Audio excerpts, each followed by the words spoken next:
भाई साहब, इन दिनों देश में दो मुद्दे बहुत महत्वपूर्ण हैं। एक आज का मुद्दा है जो हाथरस में घटना हुई और घटना जितनी निंदा की जाए कम है।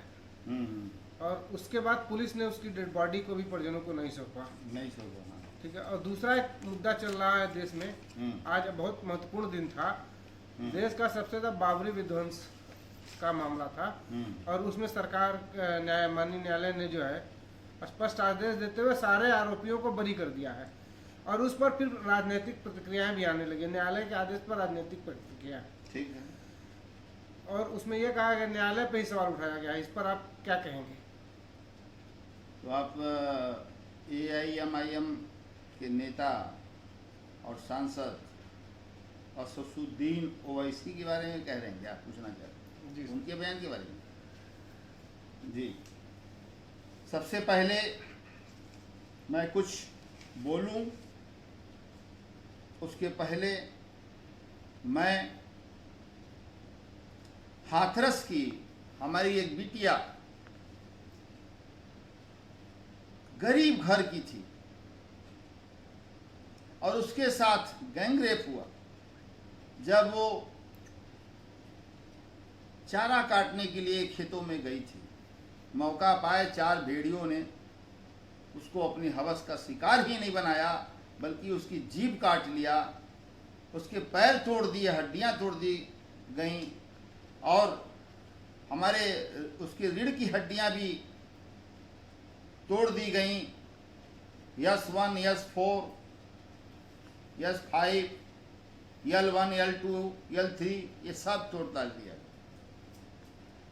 और इतना ही नहीं, गर्दन की हड्डियां भी रिफ से तोड़ दी गई, वर्टिका जिसको बोलते हैं। सबसे पहले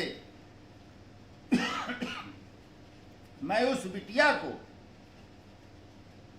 के साथ जो घटना हुई है उसकी कड़ी भर्त्सना करते हुए बिटिया की आत्मा की शांति के लिए ईश्वर से कामना करता हूं और उसको अश्रुपूरित नेत्रों से श्रद्धांजलि व्यक्त करता हूं। अश्रुपूरित नेत्रों से श्रद्धांजलि व्यक्त करता हूं, श्रद्धांजलि व्यक्त करता हूं। साथ ही साथ ये घटना कि गैंगरेप ये हुआ है हाथरस कोतवाली थाना अंतर्गत, कोतवाली थाना अंतर्गत ये हुआ है सिकरा, मतलब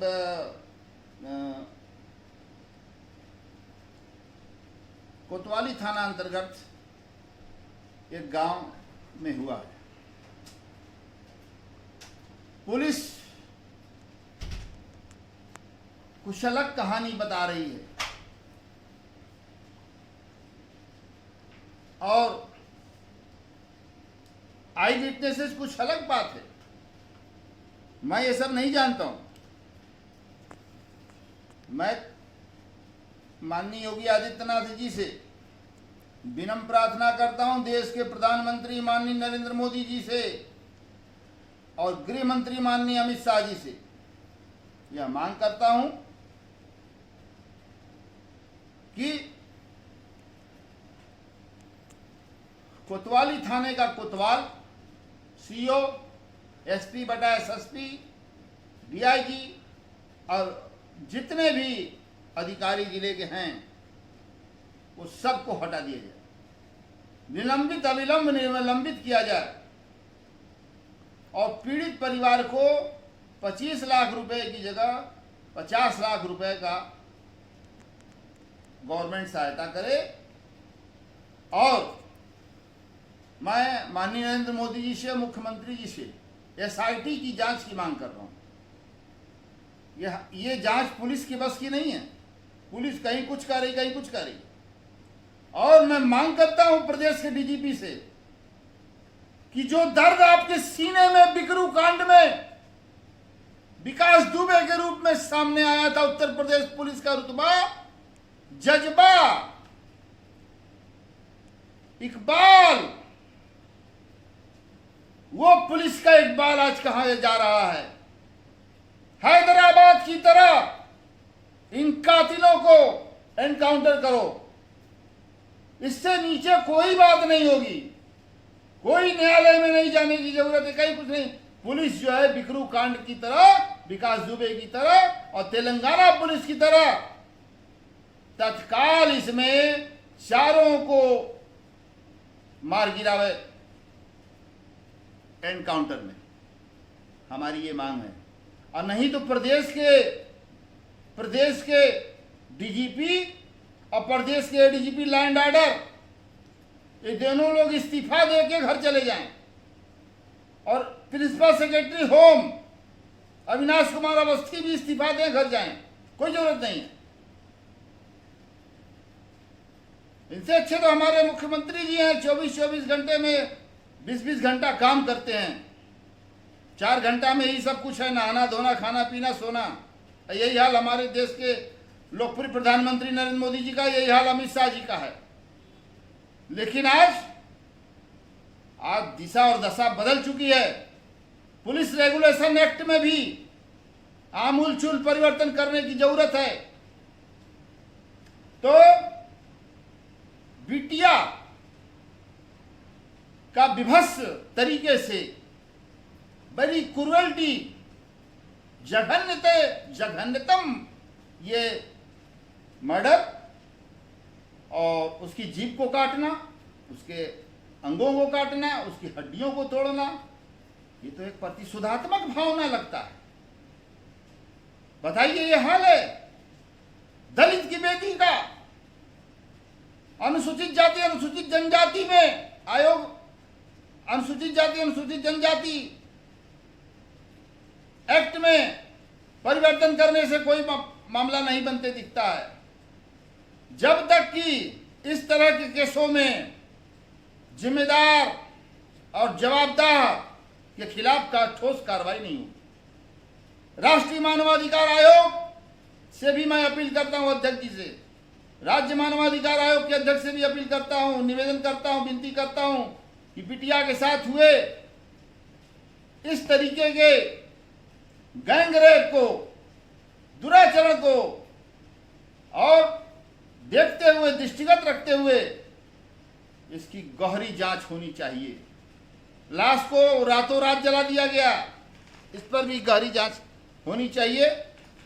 एसआईटी बैठे, नेशनल ह्यूमन राइट कमीशन के माननीय अध्यक्ष जी जांच करें, एक कानून या हाई कोर्ट के सिटिंग जज से जांच कराई जाए, या सुप्रीम कोर्ट के ऑनरेबल सिटिंग जज से जांच कराई जाए। हाँ, क्या पूछना सर? एक है कि कोई भी व्यक्ति अगर उसकी मौत होती है तो उसको दाह संस्कार का अधिकार उसके परिजनों को है, लेकिन उस अधिकार से भी वंचित कर दिया गया। उस अधिकार से भी वंचित कर दिया गया, यही तो मैं सवाल उठा रहा हूं। इसीलिए तो मैं कह रहा हूं, ये तो जांच से ही सिद्ध होगा ना। पुलिस कह रही जीव नहीं काटी है, पुलिस केवल स्वीकार्य कर रहा गर्दन की हड्डी तोड़ी गई है, वर्टिका तोड़ी गई है, स्पाइनल कार्ड टूटा है, स्पाइनल कार्ड का S4 S5 L1 L2 L3 वर्टिका को तोड़ा गया है। ये निरंकुशता नहीं चलेगी। गैंग रेप जो है निर्भया कांड के बाद ऐसा लगा था पूरे देश को ही नहीं विदेश को भी कि दोबारा इसकी कोई जुर्रत नहीं करेगा, लेकिन निर्भया कांड का जितना गैंग रेप का विरोध हुआ उसका 10 गुना जो है बढ़ गया। उसका 10 गुना जो है ये गैंग रेप का अपराध दर अपराध बढ़ता ही चला गया। इस घटना की मैं व्यापक निंदा करता हूं। मानवता रही नहीं गया है क्या इस देश में? इस देश को गोस्वामी तुलसीदास के नाम पर, कबीर दास के नाम पर, रहीम दास के नाम पर, आपके स्वामी विवेकानंद के नाम पर, रामकृष्ण परमहंस जी के नाम पर, गौतम बुद्ध के नाम पर, भगवान राम के नाम पर, भगवान कृष्ण के नाम पर जाना जाता है, पहचाना जाता है, महात्मा गांधी के नाम पर। क्या अब इस देश की पहचान माफिया गुंडों, बलात्कारियों, गैंग रेपियों से होगा? ये बहुत गंभीर चिंतन और मंथन करने की जरूरत है देश को भी, और देश पर बैठे सत्ता पर विराजमान हमारे नेताओं को भी, और संसद में बैठे, राज्यसभा में बैठे जो लोग हैं, आज उनको फिर से चिंतन करना पड़ेगा कि निर्भया कांड के बाद दसियों हजार रेप हो चुका, दसियों हजार गैंग रेप हो चुका, रेप हो चुका, ये दसियों हजार हो चुका, 354 हो चुका, ये बंद होना चाहिए। और बिटिया के परिजनों को के साथ मैं खड़ा हूं और हर तरीके से उनकी आवाज बनकर मैं समाज में, मैं सुप्रीम कोर्ट का घंटा बजाने वाला हूं, हाई कोर्ट का बजाऊंगा, प्रधानमंत्री जी के यहाँ बजाऊंगा, मुख्यमंत्री जी के यहाँ बजाऊंगा, लेकिन इस तरीके का जंगल राज नहीं चलने दूंगा। मेरा नैतिक कर्तव्य है, मैं भी एक थिंकर्स हूं, मैं भी सोचता हूं, मैं भी लिखता हूं, किताबें लिखता हूं, तो सीमा से अब सब बाहर हो गया। और पुलिस बिकरू कांड याद करे, बिकरू कांड में जैसे विकास दुबे को मारी है, एनकाउंटर की, उसी तरह से इन चारों का एनकाउंटर करके अपनी निष्पक्षता का सबूत पेश कर दे। मैं अपनी वाणी को विराम देने से पहले आपने एक सवाल और पूछा था मुझसे, बाबरी मस्जिद विध्वंसक मामले में सभी आरोपी को माननीय न्यायालय ने बरी कर दिया। बिल्कुल बिल्कुल बिल्कुल बिल्कुल। और उस पर फिर राजनीतिक प्रतिक्रिया हुई। मैं आपको बताना चाहता हूं कि हैदराबाद के जो सांसद हैं और AIMIM के नेता हैं, ये जो मुस्लिमों की पार्टी है, और ये इनके पिताजी भी सांसद थे, कई बार बने थे, पढ़े लिखे योग्य भी हैं, ये वकील भी हैं ये, लेकिन एक अच्छे नागरिक के नहीं बन सके। आज अयोध्या कांड में सारे अभियुक्तों को बरी कर दिया गया, जिसमें लाल कृष्ण आडवाणी हैं, मुरली मनोहर जोशी हैं, उमा भारती हैं, उसमें आपके कल्याण सिंह हैं, तमाम लोग हैं जो जिनको ट्रायल कोर्ट ने, विशेष न्यायालय ने बाइज्जत बरी कर दिया। उस पर तीखी प्रतिक्रिया व्यक्त करते हुए असदुद्दीन ओवैसी सांसद ने यहां तक कह डाला कि आज न्यायपालिका के अध्याय का काला दिन है, आज न्यायपालिका के अध्याय का, आदेश का, फैसले का काला दिन है। इसका क्या अर्थ हुआ? ये कंटेम्प्ट नहीं है तो है क्या? कंटेम्पचुअस नहीं है तो है क्या? कंटेम्प्ट ऑफ कोर्ट है ये। और इसके पहले भी 2019 को बाबरी मस्जिद का जब फैसला आया था, राम मंदिर का 30 सितंबर फैसला आया था, तो 2019 में फैसला आया, तो उस फैसले पर भी असदुद्दीन ओवैसी ने संसद से लेकर बाहर तक उन्होंने यही कहा था कि सुप्रीम कोर्ट इज सुप्रीम, लेकिन सुप्रीम कोर्ट कोई गलती ना करे ये हो नहीं सकता। इसका मतलब अयोध्या कांड पर सुप्रीम कोर्ट ने जो फैसला दिया बाबरी मस्जिद अयोध्या कांड पर, वह असदुद्दीन को ओवैसी के नजर में गलत था, गलत फैसला दिया। तो यह भी कंटेम्पचुअस है, कंटेम्प्ट ऑफ कोर्ट है। और अब बहुत हो चुका ओवैसी जी का यह हाल। मैं इनके खिलाफ ऑनरेबल सुप्रीम कोर्ट में कंटेम्प्ट ऑफ कोर्ट, दोनों फैसलों का कंटेम्प्ट ऑफ कोर्ट का मुकदमा मैं इनके ऊपर दायर करूंगा, असदुद्दीन ओवैसी। क्यों? क्योंकि ये देश में दंगा फैलाने वाली बात करता है आदमी। ये आदमी सिर्फ एक पक्ष की बात करता है। हम ऐसे लोगों को लाइक नहीं करते। हम वीर अब्दुल हमीद को तो लाइक करते हैं, पसंद करते हैं। हम डॉक्टर मुख्तार अहमद अंसारी को पसंद करते हैं, हम अशफाकुल्लाह खां को पसंद करते हैं, अबू कलाम आजाद को पसंद करते हैं, और हम उस्मान, ब्रिगेडियर उस्मान जो पाकिस्तान से लड़ते हुए नौशेरा बॉर्डर पर शहादत दिए, हम ऐसे आदमी का समर्थन करते हैं। क्यों? क्योंकि इनके रगों में जो भी लहू था वो भारत माता की अमानत मान के चलते थे, और भारत माता के लिए जिए, भारत माता के लिए मरे।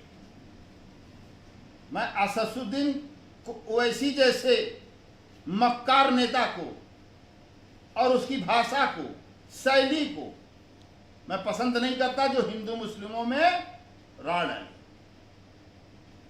मैं कम्युनल फोर्सेज के जो बोलने वाले नेता हैं, जो कम्युनल फोर्सेज हैं, मैं उनका विरोध सदैव से करता आ रहा हूं और हमेशा तत्पर रहता हूं।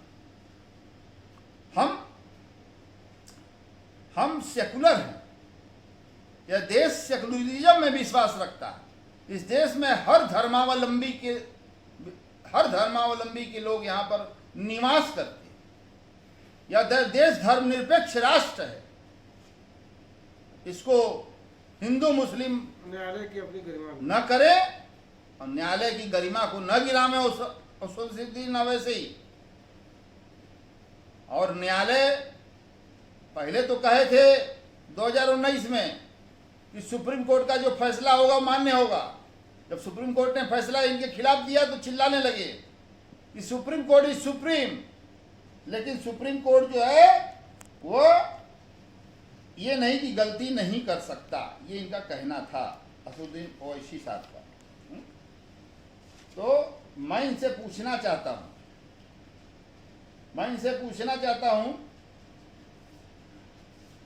असदुद्दीन ओवैसी साहब से पूछना चाहता हूं, और उनके समर्थक जो लोग हैं, जो उनके समर्थन में लोग हैं, उनसे भी पूछना चाहता हूं। मैं पूछना ये चाहता हूं कि 2005 में भारतीय जनता पार्टी के तेज तर्रार युवा विधायक कृष्णानंद राय की गाजीपुर जिले में AK-47 और अन्य अत्याधुनिक असलहों से गोलियां बरसाकर 7 लोगों को मौत के घाट उतार दिया गया, जिसमें पुलिस का एक गनर भी मारा गया और कई इंजर्ड हुए।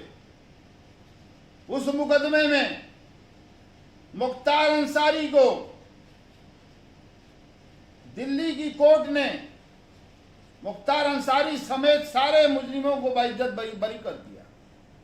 आज असदुद्दीन ओवैसी ये कह रहा है कि क्या बाबरी मस्जिद को कोई आंधी पांधी ने गिरा दिया होगा, क्या कोई तूफान से गिर गया बाबरी मस्जिद, हवा से गिर गया बाबरी मस्जिद? आखिर बाबरी मस्जिद को गिराया कौन? वो ये कहता है। तो मैं ये पूछ रहा हूं कि कृष्णानंद राय को फिर मारा कौन? अगर मुख्तार अंसारी ने नहीं मारा, अफजल अंसारी ने नहीं मारा, रामू मल्ला ने नहीं मारा, संजीव जीवा ने नहीं मारा, मुन्ना बजरंगी ने नहीं मारा, तो मारा किसने? असदुद्दीन से ओवैसी ऐसे मैं पूछना चाहता हूं कि बाइज्जत बरी कर दिया किसने मारा? फिर कृष्णानंद राय क्या किया? गाड़ियां जो हवा में पलट गई, आधियों में चले गए, उड़ गए, उनके जिस्म से जो गोली निकले सब गलत था। सैकड़ों राउंड गोलियां जो है उनके जिस्म से निकले। तब असदुद्दीन ओवैसी कहां थे? तब क्यों नहीं ये सवाल खड़ा किए कि आखिर मारा किसने? तब अगर मुख्तार ने नहीं मारा, अफजल ने मारा किसने? किसने मरवाया? एक बात। दूसरी बात मैं कहना चाहता हूं कि हंडिया लौट रहे थे कुंभ मेला से संत ज्ञानेश्वर की गाड़ी की जो गाड़ी चलाने के लिए भी वो लड़कियों को ही यूज करते थे। उनके साथ सब लाइसेंसी पिस्टल खोज के 28-30 लड़कियां जा रही थी कुंभ से लौट के, और सोनू सिंह और मोनू सिंह इस केस में और अन्य लोग नामजद हुए। इसमें 7 लोग मारे गए थे, जिसमें 6 लड़कियां मारी गई थी। अविवाहित 6 लड़कियों का कत्ल हुआ था और एक संत ज्ञानेश्वर। 4 लड़कियां इलाहाबाद में भर्ती कराई गई थी जिला अस्पताल में, बुरी तरह गंभीर अवस्था में। उसके बावजूद भी ये ट्रायल छूट गया। इलाहाबाद से, प्रयागराज से ये ट्रायल भी छूट गया। संत ज्ञानेश्वर नरसंहार कांड भी छूट गया और आपके किशन राय नरसंहार कांड भी छूट गया। मुख्तार भी बरी हो गए। इधर ज्ञानेश्वर के मारने का जिस पर आरोप था, सोनू मोनू, सब छूट गए।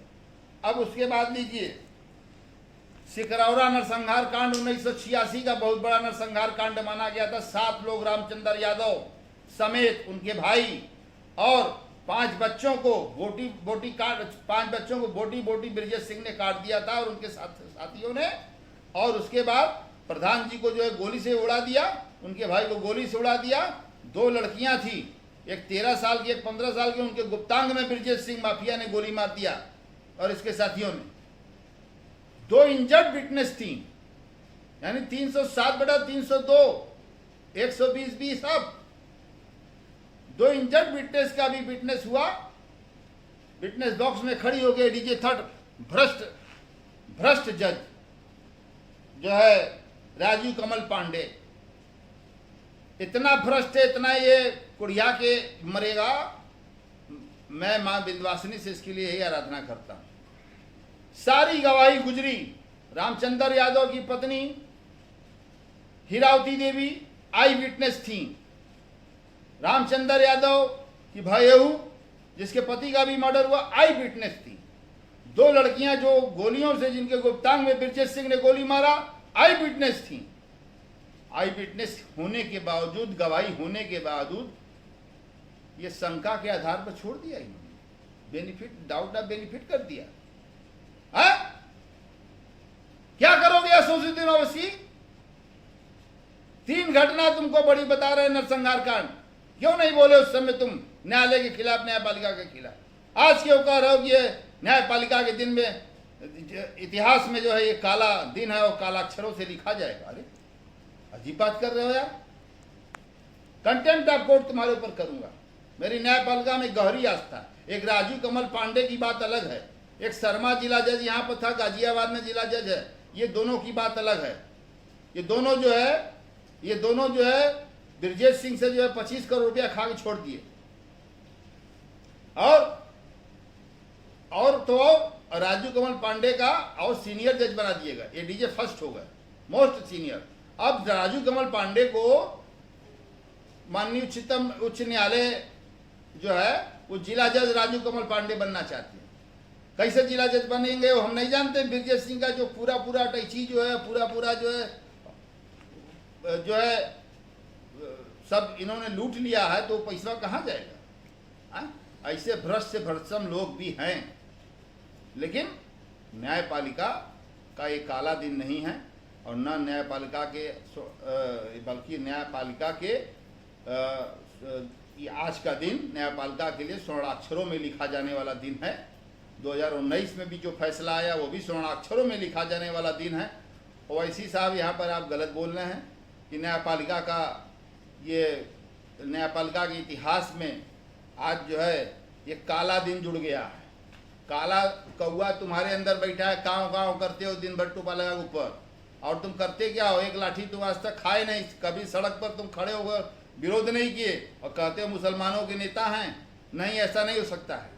तुम मुसलमानों के नेता नहीं हो, तुम रहनुमा भी नहीं हो सकते हो। बस हैदराबाद को ही तुम लेके चलते हो। हैदराबाद को लेकर चलो और वहीं तक दायरा सीमित रखो। मैं तो ये कहना चाहता हूँ। और तुम्हारे खिलाफ मैं ऑनरेबल सुप्रीम कोर्ट में मैं जरूर जो है कंटेम्प्ट ऑफ कोर्ट दाखिल करूँगा। और एक तो ये देखिए, एक तो है देखिए। अब तो माफियाओं का ब्रांड बन गया हूटर और शूटर।